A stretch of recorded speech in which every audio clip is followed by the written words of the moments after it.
বন্ধুরা, ছেলেটা কখনো ভাবতেও পারেনি যে তার এইটুকু মজার কারণে তার প্রাণটাও হারাতে হবে। গভীর রাত এই ছেলেটা মজা করে তাদের শ্মশানঘাট বা মর্গে প্রবেশ করেছিল। তখনই হঠাৎ করে তার সামনে এই মেয়েটা চলে আসে।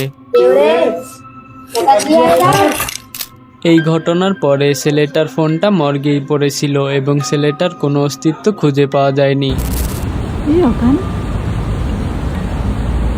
বন্ধুরা, এই মেয়েটা রাস্তা থেকে হাঁটতেছিল, তখনই তার চোখ পড়ে বড় একটা বিল্ডিং এর উপরে এবং মেয়েটা দেখতে পায় কালো একটা ছায়া বিল্ডিং এর উপরে দাঁড়িয়ে আছে। কালো ছায়াটা নড়াচড়া না করেই বিল্ডিং এর উপরে দাঁড়িয়ে আছে। বন্ধুরা, আপনাদের কি মনে হয় এইটা কি মানুষ নাকি অন্য কিছু? আপনাদের মূল্যবান মতামতটি কমেন্টে অবশ্যই বলে যাবেন।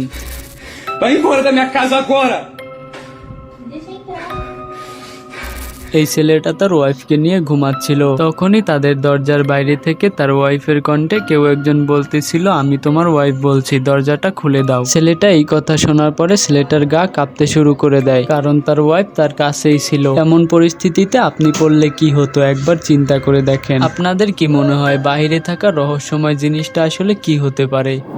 এই ফুটেজটা একটি সিসিটিভি ক্যামেরার ফুটেজ। এই ফুটেজটাতে দেখা যাচ্ছে এই লোকটি বেঞ্চে বসে তার ফোন চালাচ্ছে। তার কিছুক্ষণ পরে অদৃশ্য একটি ছায়া লোকটির দিকে দৌড়ে চলে যায় এবং ওই অদৃশ্য ছায়াটি লোকটার পিছনে গিয়ে দাঁড়িয়ে থাকে। তখনও অবধি লোকটি কিছুই অনুভব করতেছিল না। যখনই লোকটি বুঝতে পারে যে তার আশেপাশে কিছু একটা আছে, তখনই ওই অদৃশ্য ছায়াটি তার পিছনে লুকিয়ে পড়ে। বন্ধুরা, আপনাদের কি মনে হয় এই অদৃশ্য ছায়াটি আসলে কি হতে পারে? আপনার জানা থাকলে কমেন্টে অবশ্যই বলে যাবেন।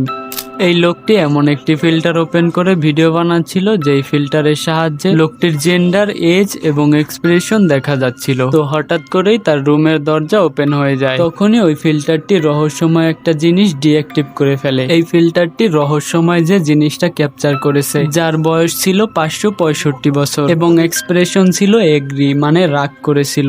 বন্ধুরা, এই অদ্ভুত রহস্যময় জিনিসটা আসলে কি ছিল? আপনাদের জানা থাকলে কমেন্টে অবশ্যই বলে যাবেন।